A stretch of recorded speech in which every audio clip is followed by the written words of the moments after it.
I'd like to introduce the topic. The topic of this workshop is our traditions 1 through 4. We have 2 speakers. We have Jeremy and Adam, and I guess Jeremy, if you want to start first. Yeah, I'm Jeremy. I'm an addict. Sure. And Adam and I have decided to go back and forth. I'm going to do traditions 1 and traditions 3, and he's going to handle traditions 2 and 4. And hopefully we can carry some kind of message tonight. My sponsor is one that likes for me to understand the words that I am reading, and so a lot of my step work begins and stuff like that begins with looking up definitions. And so I wanted to look up some definitions tonight for the words and the traditions, and the 3 that stuck out from this tradition for me were common, welfare, and unity. And the word common means belonging equally to an entire community or culture. And the word that stuck out to me in that common definition was community, because I feel like that's what we have here, you know. I mean, NA is a culture as well, but we care for each other like communities do. We look out for each other. We want to be in each other's lives. We're neighborhood watch for each other. Welfare, the good fortune, health, happiness, or prosperity of a person or group. And the word that stuck out in that definition was group, of course. And a lot of times when I think about welfare, of course, I was raised in a home that was welfare, and my mom was poor, and we were always poor, and so I thought of that as charity, you know. And it was not always good fortune, health, and happiness and prosperity. So to think about it in that manner is a little stretch for me, or it was a stretch for me when I first started learning about the traditions. But knowing that that's the good fortune and health and happiness of our group is what is really important. So the last one was unity, state of being one, a whole or totality as combining all of its parts into one. And what that stands out for me around is that we can't do this alone. We can't do it by ourselves, and we have to be in each other's lives. We have to care about the state of being one with each other in Narcotics Anonymous, and caring for the fellowship in such a way that is looking out for our future. I never really understood how important this spiritual principle of unity was. I had a little bit of an understanding about it, and I had some unity in my home group and then some unity in my area. But most of the decisions we made at our home group level or an area level or even at the Georgia regional level was more about what was good for us, looking down, you know, instead of thinking about, it's hard to think about what somebody in another country that I've never been to experiences as far as Narcotics Anonymous goes. But going to the World Service Conference and being in the room with all these different countries and hearing them speak in their own language and then getting it translated into something that was saying they're struggling with the exact same things we're struggling with. They're trying to figure out how to best carry the message in their communities, you know, and it was really awesome. It opened my mind up, it opened my heart up.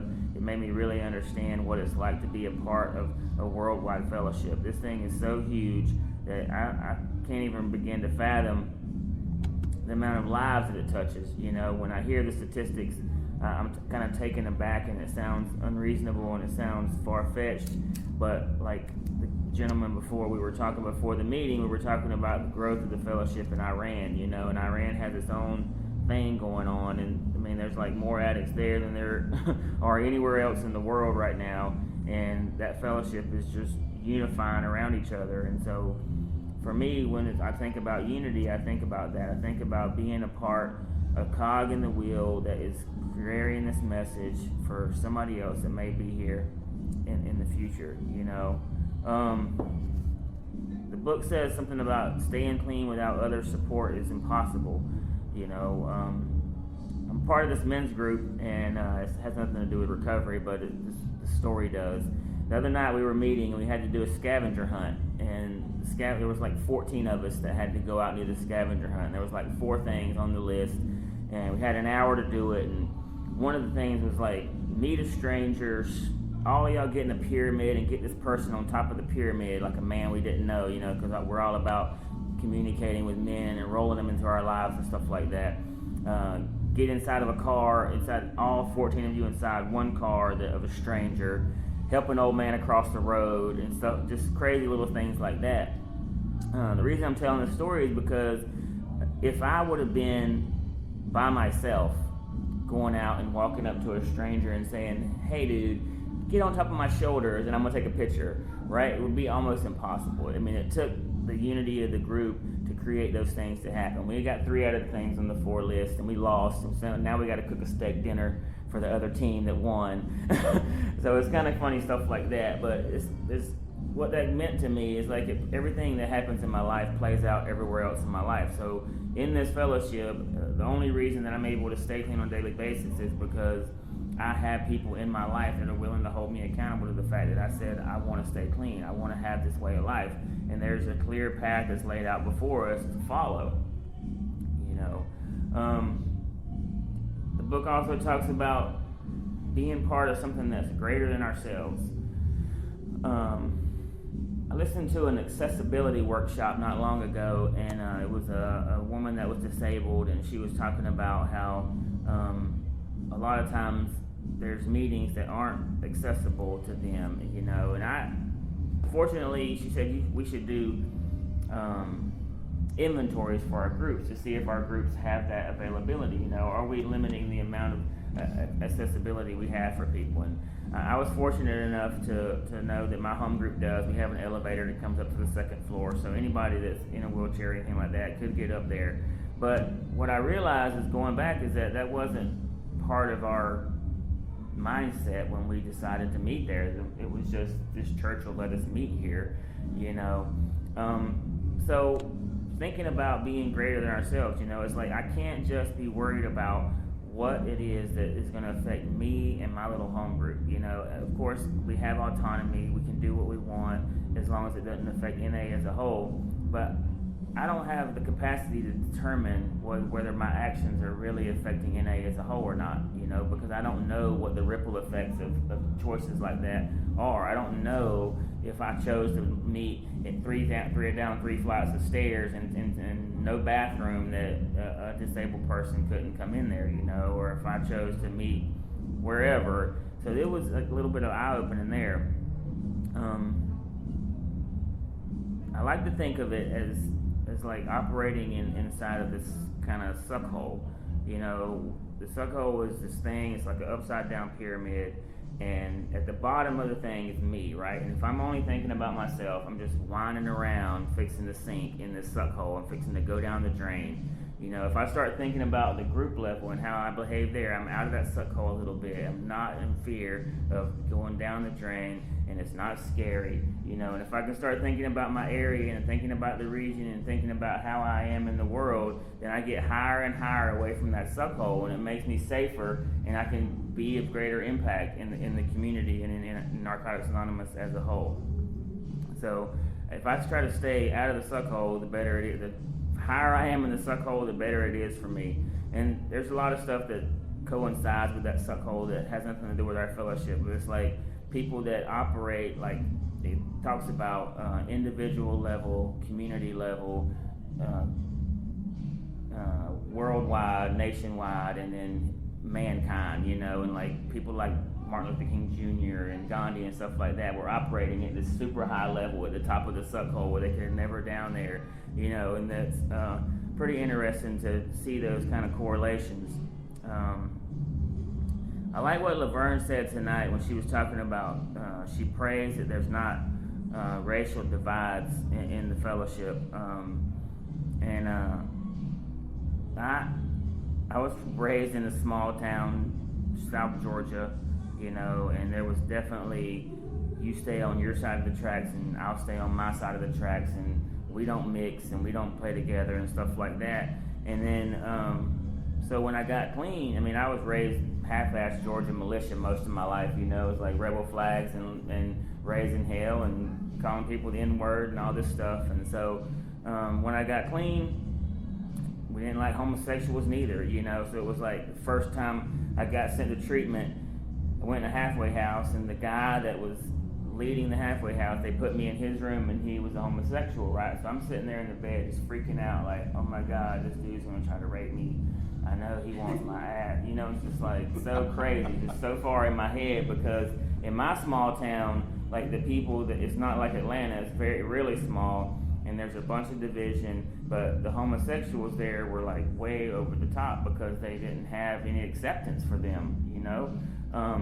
So that was my first introduction to being around. The guy that took me to my first NA meeting was a homosexual.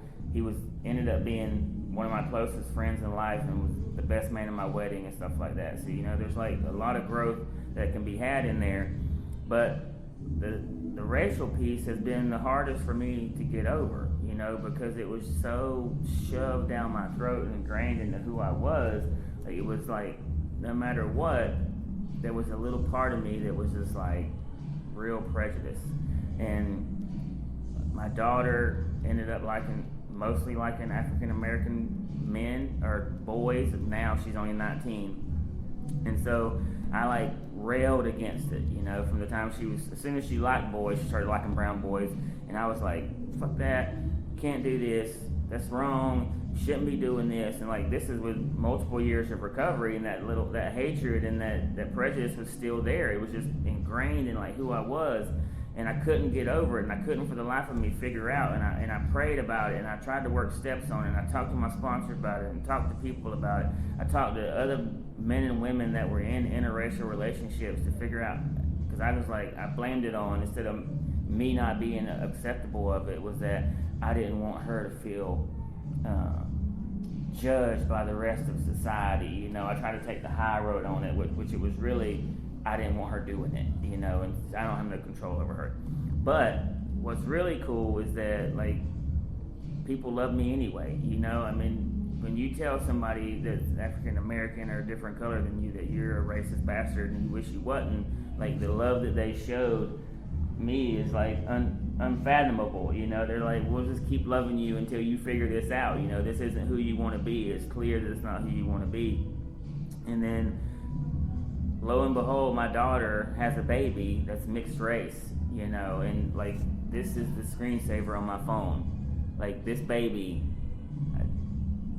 it don't even get no better than that, you know. Like, I'm not saying I'm completely well in that area, but my heart is a lot softer than it used to be now, because I could never think about somebody calling her the stuff that's came out of my mouth before, you know. So I'm real grateful that this is a process, and the fellowship allows us to be where we are, and allows us to grow as we can go, and God gives us the things that we need to do to heal when we're ready, you know. And I had gotten so tired of being that way about myself or with people, that here comes this thing in my life that I couldn't help but love, you know. So I'm a real appreciative of that. The book talks about what we do today has ramifications on the member that has not hit the door yet. And that's a big deal, you know. I'm in the middle of some service work now that is it's like standing in two different arenas, you know. It's like standing with one face looking up towards what's happening in the world, and then having to be caring about what's going on at the group level and the area levels. And it's real easy to get bogged down in what's going on for us right now, you know. This is what we gotta, this is the only thing we can worry about, and get so caught up in like the muck and mire of making decisions that's really only affecting us in the moment, that we forget about what's going to happen in the next 3 to 5 years, you know, where we're going to be, and who hasn't came here yet, and making sure that there is a clear message for them to hear when they get here, like it was for us. And I just want to make sure that I'm able to do that, you know.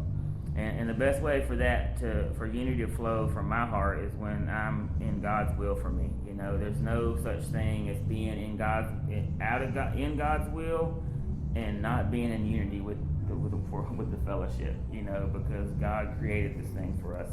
And when we can be in unity and be in God's will, then we got a better chance. I think that's it for tradition 1. All right, good sponsor. My name is Adam. I'm an addict. And wow, that was it's hard to follow that up, honestly, that you covered so much. Tradition 2 states that for our group purpose there is but one ultimate authority, a loving God as he may express himself in our group conscience. Our leaders are but trusted servants, they do not govern.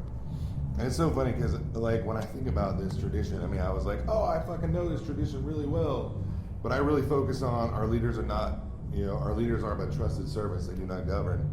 Because I'm a trusted servant and do area service. And so that's like automatically where I go to all the time, like trying to remind myself that I'm just here to serve and that I'm not here to run, manipulate or control a bunch of stuff. Because doing service in NA really, I mean, at the area level for me is one of those things where I watch a lot of people come in, I watch a lot of people do service, and I see people, people with a lot of time come in and want to run a bunch of stuff, and dictate stuff. And, I mean, I read a lot about the concepts, and really what it comes down to for me is that group conscience is, I mean, as it says in here, is well, it talks about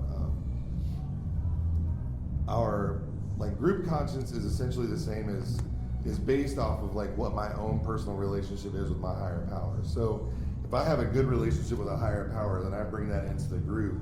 And as a group, we ask our higher power to come in and basically like run how or dictate how we do things.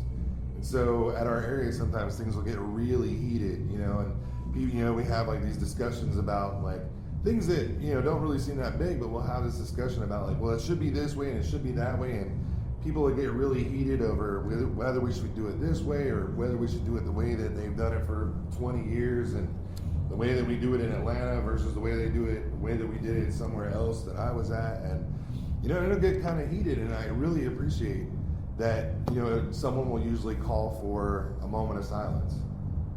And we'll take a moment of silence so that we can all refocus and get reconnected, hopefully get reconnected with our individual higher powers and bring that into our group conscience. I really got to say that my home group is fantastic at this. Like, I wish like I could have all of them sitting in this meeting right now, because it's just so amazing to me that like, I think we're probably, I'm going to just put it like this, I think we're one of the most diverse meetings, and somebody will probably get this and be like, fuck that, but I think we're like, I really feel like my home group is one of the most diverse meetings in Midtown.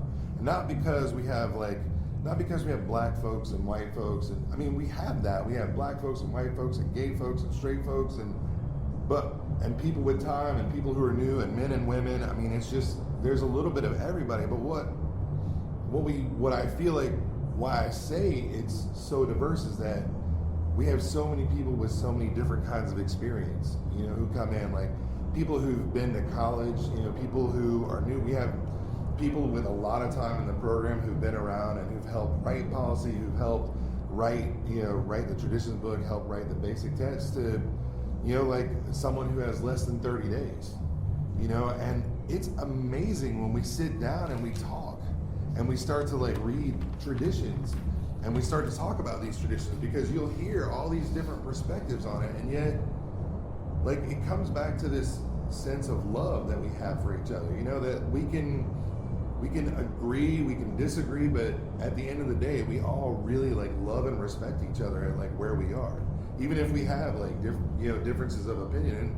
And sometimes even the way that I got voted into area was because I was the guy at area. I was the GSR who was showing up at area, and I was constantly like the one guy, who was just like, why are we doing this? Like, why are we spending all this money on this over here? Or why are we doing this particular thing? Or how are we going to make that happen? And I sat on an activities committee, and I was that guy who was like, okay, wait, why are we talking about spending all this bunch of money on food? Let's like figure this out. Like, do we really need to spend this much amount of money? And the people at area were like, okay, that guy needs to become the policy chair. Like, I was just, I guess because I was like that one guy at the area level who was, I'm from I didn't get clean in Atlanta. I got clean in San Francisco, and the way things, I won't say things are different. I mean, I've been in meetings all around the country, and I mean around the world actually, and things are really not that different no matter where I've been. It's still like we're still a fellowship. Like you were saying, there's still, wherever I've been, we all still have the same issues. We're all still like trying to get through this thing one day at a time as addicts who are just getting clean and like trying to stay clean, And so we're all coming in and we all, I don't know, for me, I know that I really want to be a part of the fellowship, and that's kind of what I see from everyone else, is that people come in with really good intentions, and it's really important for me that we really respect each other for the fact that, people have really good intentions, even if sometimes I disagree with what someone else is saying, but, I still have respect for that person and where they are in their program. And so I like the idea of like taking that moment of silence, taking that time to really reflect on the fact that it's not just me who has a higher power, me who has a perspective, but that other people in the group have a perspective, and that we can come in and we can kind of share that. And really, like when we're all sharing our experience, it talks about in our concepts, and I'm paraphrasing, and I would have to look at it, and my phone is dark right now, so I'm gonna probably get it wrong, but it talks about in our concepts really this idea that like it's really important that we hear every voice in the room, that it's not just the people who have like all the time or people who've been doing service forever, but it's the person with 30 days. I think Ray was talking about that in the concepts meeting this morning, that sometimes it's like the new person in the room who really gets that like it does take a moment of silence, or that we all need to like take a moment, and that sometimes it's a really simple answer. As addicts, we can make this stuff like really, really complex, really complicated, not complex, we're just complex people, but we can make it really complicated, and it can really just be simple. Sometimes it's just like taking a vote and talking about what our differences are, and realizing that like our differences aren't really, they're more about what we're saying and not really about what we want. We all kind of want the same thing, but we're just talking about it differently. And it has really come down to that for me, of the idea of really hearing each other in our meetings. So I really like that when it talks about group conscience. It says on page 136 of It Works How and Why, group conscience reflects a collective awareness of, understanding of, and surrender to spiritual principles. The conscience of a group takes shape and is revealed when its members take the time to talk with each other about their personal needs, the needs of the group, and the needs of NA as a whole. It's kind of like you were saying. It really is like when I come into a meeting, I have certain needs, right? Like sometimes, I need for my home group to meet on Monday night. I need to like show up on Monday night at 7:00, because that's the like time that works for me. And I guess, and everyone who's in my home group probably needs like a meeting at that same time, or that's a time that works for them. The needs of the group are that we need people to contribute money so that we can continue to have the meeting on Monday night at 7:00 in the space that we have. And then that money that we take in also helps us carry, I can send that money to area, and that money then helps us have schedules, and literature. So in that sense, like when we come together, it's really about making these decisions together as a group. I also really like what it says down here, and this is something that's been really important for me in doing service, that group conscience, it's also still on page 136, group conscience is not fixed and inflexible. And then it jumps down and say the conscience of a group evolves as its members mature in recovery. New members arrive and the group situation changes. So on the next page it says, 137, it says, it's not reasonable to expect that today's solution to a group's needs will always be sufficient for every group. In fact, that solution may not even apply to the same group at a different time. The principles involved in group conscience are always the same, but the times and conditions our conscience guides us through are constantly changing, requiring our conscience to tell us different things in different settings. And I have this like double underline in my book. And it's something that I'm always talking about in our area, because, like I said, we have people who have a lot of time and who've been around, and I really like that group conscience is not fixed and inflexible, but I really like this part where it says that, like,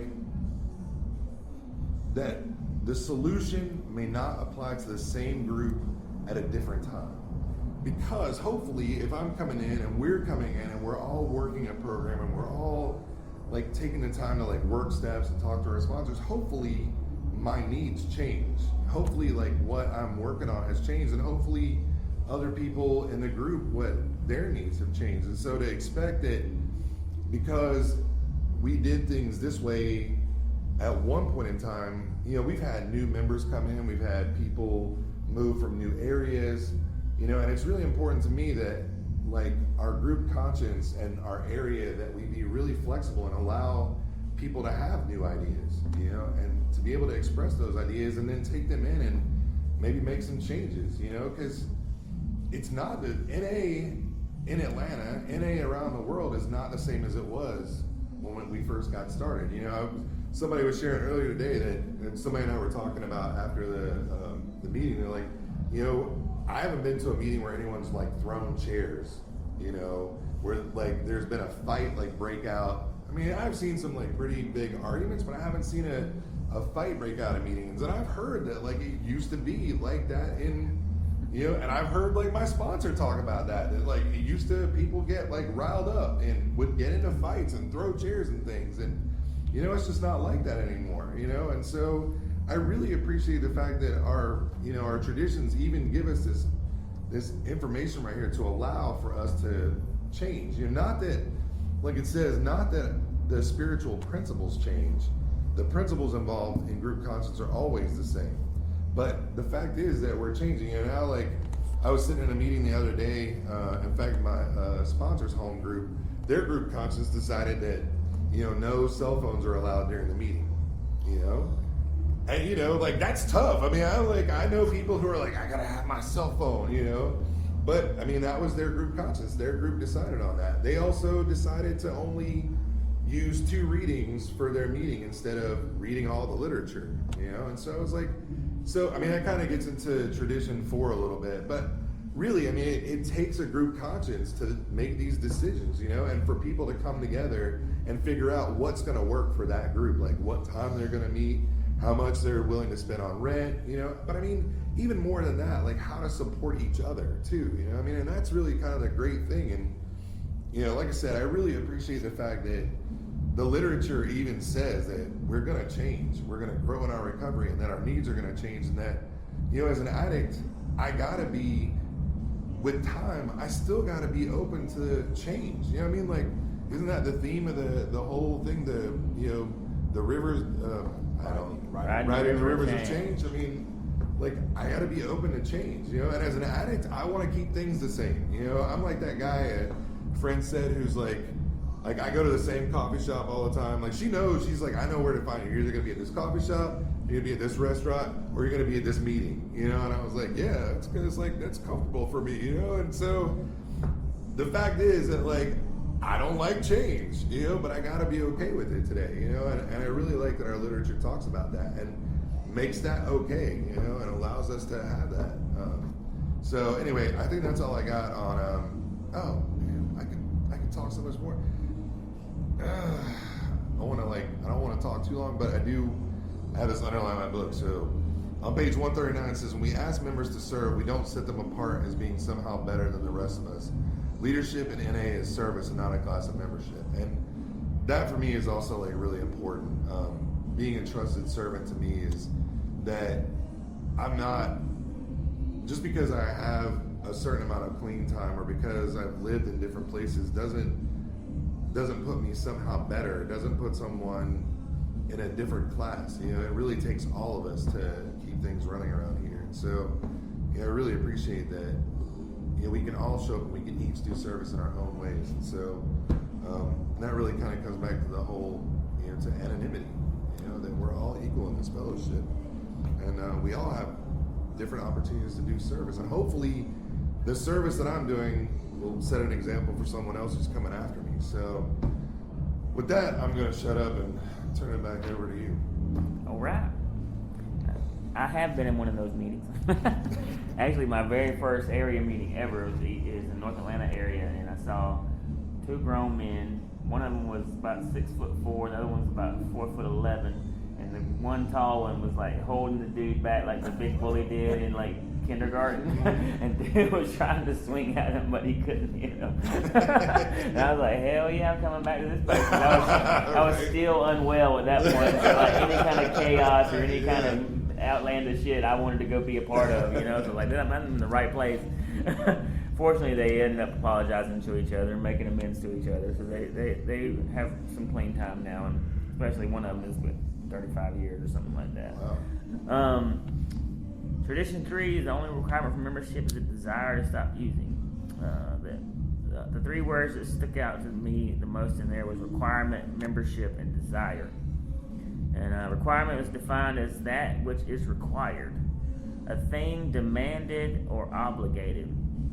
And the word that stuck out to me of that definition was obligated, and I know for me that a lot of times in my life I tend to I have a lot of things that I'm committed to or I do in my life, and then there's some things that I'm obligated to do, and it seems like I'm always doing the ones that I'm obligated to do begrudgingly because I feel like I don't have a choice, and so this fellowship is not like that. We ultimately have a choice to stay clean on a daily basis, and we get to go use whenever we feel like it, and we'll get refunded our misery anytime we want. And so the way I want to think about it when I read that definition now is being obliged. That's a smaller version of obligated, and it sounds like it's nicer because I'm obliged to make your acquaintance type country stuff. So I'm obliged to try this way of life. I get to choose when I want to do it. Membership, state of being a member, and then it said belonging to. Man, that made me feel so warm and fuzzy in my heart. It's like I'm a member of this fellowship. I belong to this fellowship, and people care about me, and I care about them. So that's the best definition to me, is belonging to. Desire, it says to wish or long for, and I kind of think of in the second. I'm gonna read the second part of that, but the to wish or long for, I kind of think is like desire before I get clean. The desire is like I'm out there just hurting and wishing I could find another way, longing for a different way of life. But then after I get here, the second definition means more to me. It says to express a wish to obtain. And so, like, if I have the desire, if I have an express wish to obtain some kind of clean time and not use drugs, then this is the fellowship for me, and this is the only requirement I gotta have is to really want to be here. I'm gonna be the first to kind of, for my story, is kind of call bullshit on this tradition, and because, and I'll say it's got a caveat to it, because when I got here, I came on a nudge from the judge. I was forced. I was supposed to go to. They said you can go to treatment or you can go to prison. So I was like, okay, I'm not going to prison. I'm too cute. I don't want to get raped. And next thing I know, I'd be wearing M&M eyeshadow and lipstick, and I'm like, I'm not going there. So I would do anything not to go to prison, right? Because I can't fight. I was instigating fights, but I could never win one. I was the guy that's even back in middle school, it was like 2 people would be starting to fight, and I'd pick up some dirt, and like best man hit my hand, and whoever touched my hand, I'd throw dirt in the other person's face, and then they would start fighting. Why they didn't want to fight me, I don't know, because I'm the one that threw the dirt, but that's a whole other story. But like, I came here and had absolutely no desire to stay clean. I desired not to go to prison, and that was the only thing that I had a desire to do. I even had, I knew I was going to go to court. I got banned from my hometown. I was banned until my court date. My court date was 11 months away. And so I had decided, me and my disease had decided together that you can wait 11 months, and just imagine how awesome it's going to be when we get to get high together again in 11 months. You're going to have all this stuff out of your system. And so, believe it or not, I heard in my very first NA meeting said you never have to use again no matter what. I'd already decided that I was going to use again. That was without a doubt. And so I went to AA. I didn't ever really have that much of a drinking problem, so I figured it would be easier for me to stay off alcohol in general. Granted, there were some people over there that really cared enough about me to say, this ain't where you belong, but they let me keep coming back anyway. And it wasn't until I had about 6 or 7 months clean, and the World Convention was held in Atlanta, and I went to the World Convention. I was sitting in the Georgia Dome, and 17,000 people said the Serenity Prayer, and like right now the hair on the back of my neck standing up just even thinking about it, because that was like the very first time I ever realized that I had some level of a spiritual awakening. There was a spiritual experience that was happening, because that was the first time that I felt like I belonged in this fellowship, and it was the first time that I felt like I expressed wish to obtain whatever it was that these people had. I knew that I had been going to a few NA meetings here and there because we were in a halfway house, and so I had to catch a ride wherever I caught a ride, but I would prefer to not address my drug problem. But that was the moment where I decided I wanted to belong to this fellowship, and I got an NA home group, and I switched to an NA sponsor and started working NA steps, and the rest is kind of history around that. So it doesn't take a desire to begin with. I mean, you can come here for whatever reason, and as long, my story is, as long as I stay clean, then I have a chance for that desire to grow. I have a chance for recovery to start working in my life in such a way that I didn't even know was possible, until I do have a desire, until I do have that express wish to obtain the life that recovery offers me. The book talks about it not being just about drugs, and after I got clean, I started eating a bunch. I quit smoking and I started eating, and I gained like 115 pounds, got up to 280 pounds, and I'm 5'9", so I was not carrying that well. And I got to the point where I was losing my breath, wiping my behind and trying to tie my shoes, and it was like hard, and I was getting dizzy when I stood up from doing that type of stuff. And so at some point I had to figure out that I had a desire to no longer live like that, and fortunately I had no discipline around. I mean, I was like eating like a gallon of ice cream every week, like nonstop, moose tracks, turtle tracks, the whole 9 yards. Was like off the deep end with this stuff, and nothing but fast food. So what was cool is that I had learned through this program that if I desire something, that there are some steps that I can take to find it, to get to the results that I want to have. I'd already had a track record at that point, because that took me 8 years to gain that much weight, and so 7 years ago I decided I didn't want to live like that no more. And so I did P90X, I did P90X2, I did Insanity, and I did a bunch of crash diets. I fasted for 21 days one time, so I would not suggest doing that, because I was batshit crazy from not having no food for that long. But I was willing to do whatever was necessary to not be the way I was anymore, to not feel the way I felt about myself, to not want to look in the mirror and feel like I had kind of lost that about my old life, but here I was right in the middle of recovery and creating a new way for me to despise myself, and not feel good about who I was and what I wanted to be about. So here I go losing the weight, and now I've kept the weight off. I've lost 80 pounds, sometimes 100. I fluctuate back and forth from about 180 to 200 pounds.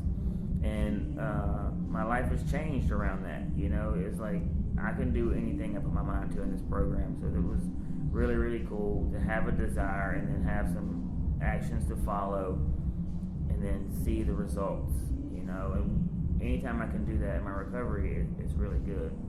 I talked about some spiritual principles in here. I talked about tolerance, compassion, humility, and I'll be the first to admit that I don't always practice those things. I can be an arrogant ass, and I can be very judgmental, and I can be I'm doing my 6th step right now, so I've went around this weekend, unfortunately, asking all the people that I think they care about me and will tell me the truth, what they see is my most glaring character defect. I got my feelings hurt quite a few times. And but it's really cool because I want to change that stuff about myself. I don't know how to, and most of the time I'm not even aware of it, because I was working on my 6th step, and I work as the sponsor I have right now is like a slave driver, so we're working a step a month. And so I'm in the book and I'm answering these questions, and then it gets to the point where it starts listing character defects in the flat book, and then it goes on to ask some more questions about assets and stuff like that.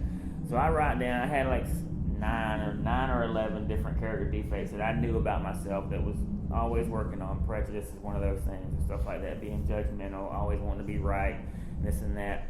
And then I answered the rest of the questions, and then we were going over it on the phone because he lives in North Carolina, and I get to where I put the defects down, and then I started to go to the next set of questions, and I realized that I had skipped like 5 pages in the notebook before I started answering the questions. So I'm like, that is so weird, because I thought I was on the next page, but lo and behold, it's like God kind of reached down and was like, told you, you got more stuff to write here. You know, how do I figure out how to fill these pages? Because there's obviously something that I've left off that I'm not aware of that more needs to be revealed about. And so that's why I use the opportunity of being here this weekend and being around people to ask. So I got a lot of writing to do in the next couple of days, and I'll finish my 6th step by the end of the week. So where I got the most, the worst about it, because I went to Turnaround, which was a recovery residence in Atlanta. That's where I got clean at. And about 9 months, I got made what they call mirror image, which meant the rest of the people in the recovery center were supposed to mirror their recovery after mine. You know, and I'm a freaking egomaniac, so of course I took that, oh, I'm awesome, and everybody's going to be like me. And and a lot of people come out of there. I mean, this was a halfway house. It wasn't real treatment. It was just like a clean place to stay. And so I got really judgmental and thought that I could tell who was going to make it and who wasn't going to make it. And I knew how long they were probably going to stay and if I was going to have to kick them out for what. And it's like I got so numb to all these people coming in and out. And the weirdest thing is that my son started smoking pot around then. Right, and if any one of those people in the halfway house would have come in my house stoned, I would have known it. You know, I would have been so in tune and so in their ass that it was like they couldn't have fooled me.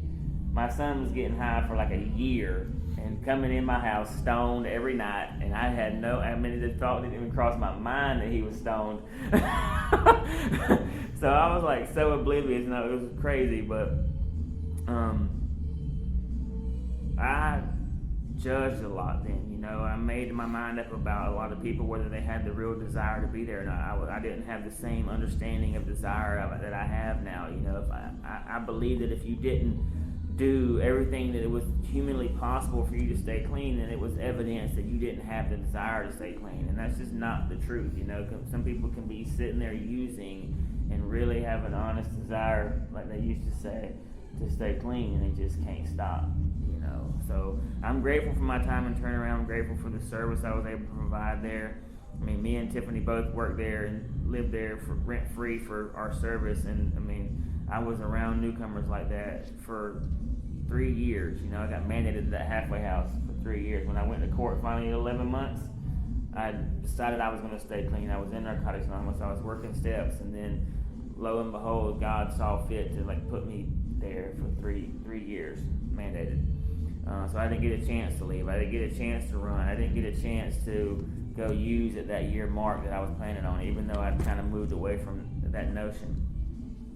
The last thing I want to talk about was this God hit that I got today. It was awesome.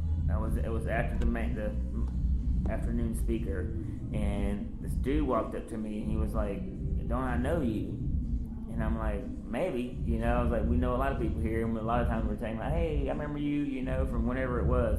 But about 2 years ago, I was carrying H&I in East End was struggling, and so they had needed somebody to carry this meeting into. This was 3 years ago, actually.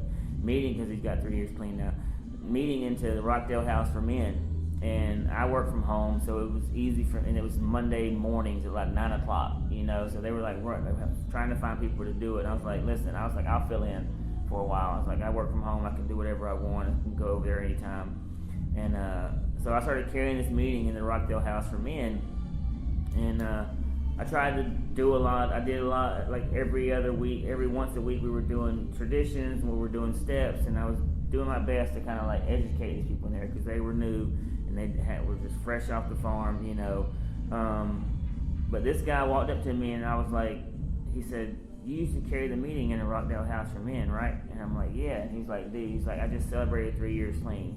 And it was like, the hair on the back of my neck standing up now too, you know, because it's like you never know when the little things that we're doing are going to have these crazy impacts in people's lives, you know. So it was like, boom, and it felt so good and it wasn't about feeling rewarded. It was just like this.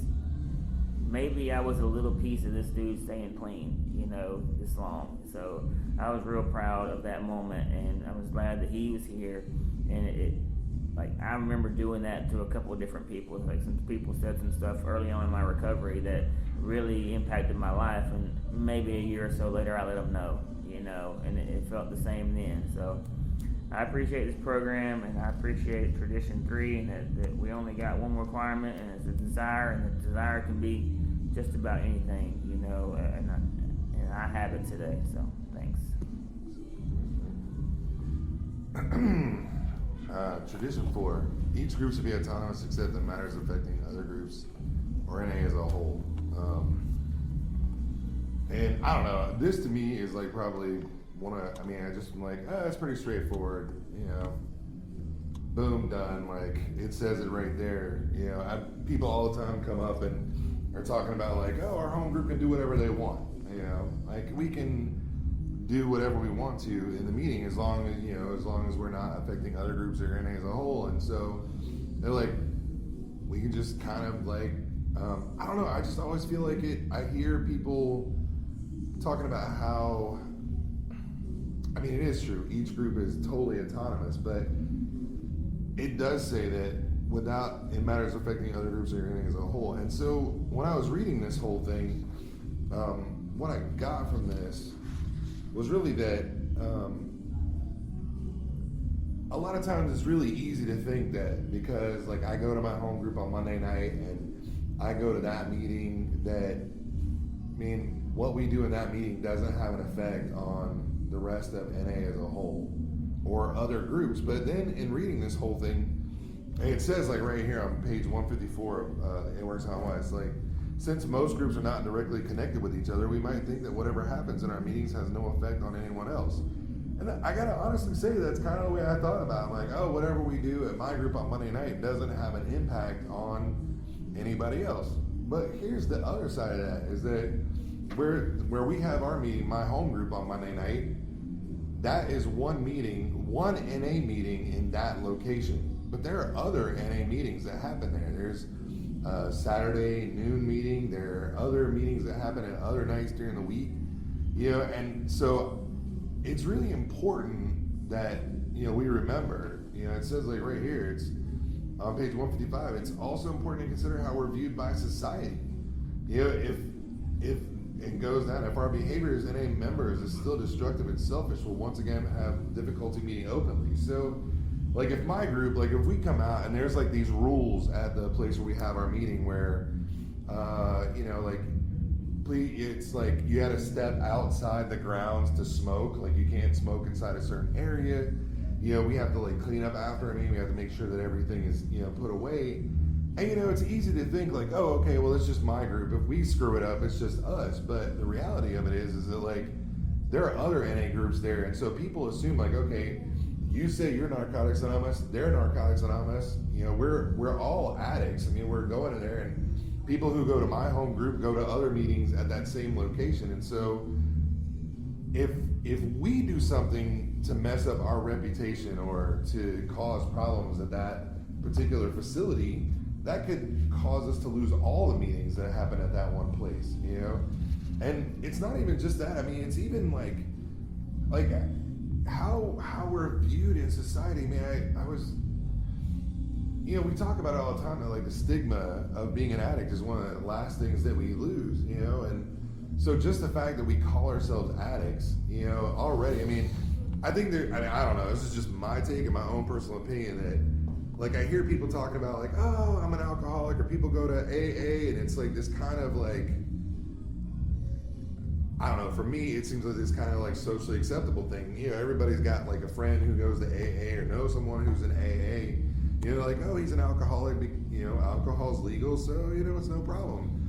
But with addicts, it's like, okay, we've been doing drugs and we've been doing some like pretty rough shit to like bring us to this place. And, you know, even my sponsor was trying to start a new meeting, and he was saying it was really difficult because people, he said his sense was that people were like, Narcotics Anonymous, like what is that? You know, and he's like, well, we're recovering addicts. You know, like, oh, okay. You know, they were sort of like, I don't know if I really want a bunch of like recovering drug addicts in my facility. It's like, you know, and so it's really important that for me and the way that we handle ourselves in, you know, at facilities and like in society. I mean, hell, like look at us here at the convention. You know, like I've seen events where an addict, you know, where addicts have gotten into fights at events. You know, and like that jeopardizes us being able to do events at that location.